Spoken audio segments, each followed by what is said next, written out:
Hi, Helen, your Emotion Code and Body Code Certified Practitioner, coming to you from the Inside Out Institute with a week where we're talking about stop feeling pressured. It's a great topic because that's what so many of us experience on a day-to-day basis.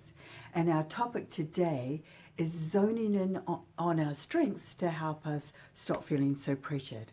I'm going to kick it off with a quote by Theodore Roosevelt, which is, comparison is the thief of all joy. Think about that. It is indeed. When you compare yourself to others or to anything and put yourself down in the process, you're robbing yourself of joy.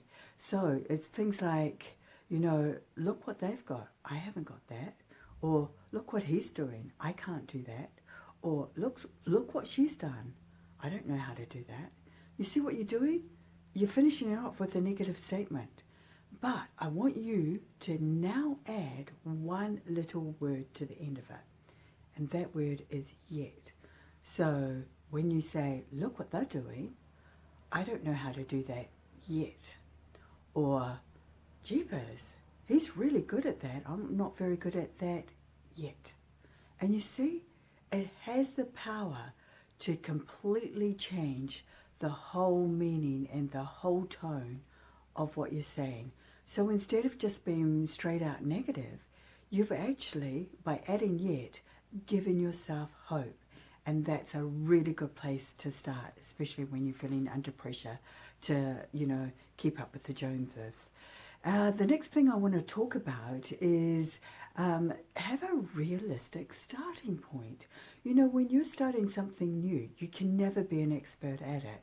So don't try to start running when you've never run before and attempt to do 5K and wonder why you can't do it.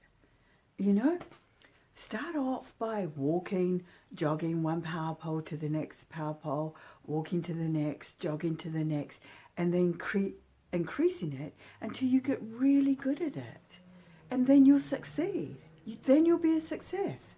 If you just go straight out expecting to be an expert, you're putting yourself under a huge amount of pressure because sometimes people have trained for years and years to be as good as they are at something.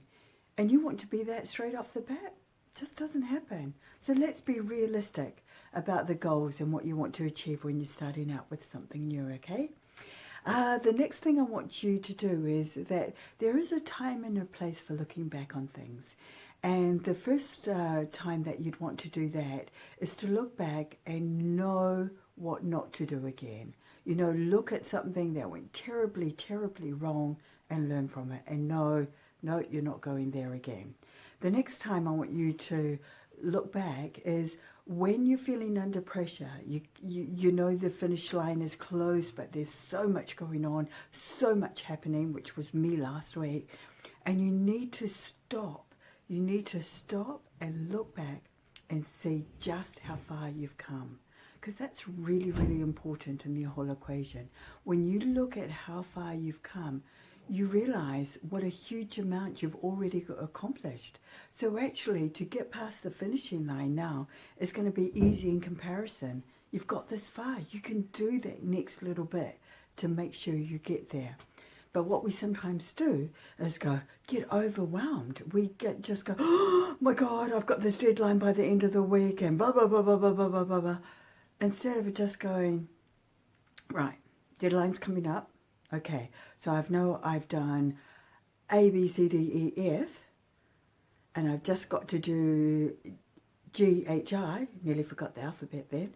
And so, well, given that I did all of that last week, I know that this week I can finish those 3 things off, that they are achievable. I've just got to put my mind in the right frame set and just do it, or put myself in the right mindset might be a better word than frame set. Okay, now the final thing I want you to do is always zone in on what you do have or you have done, okay? Whenever you're feeling pressured, take it away from the negatives and look at what you have done and can do, because this will get you through those rough spots. And if you've actually learned a few insights from this video, share them around with your friends and family. You know, share that love of helping other people not feel so pressured, and they'll be really grateful for it. So I hope this has been helpful. Just a few quick tips on zoning in on your strengths to stop you feeling so pressured. So that's me for today. Good to have you along. See you again next time.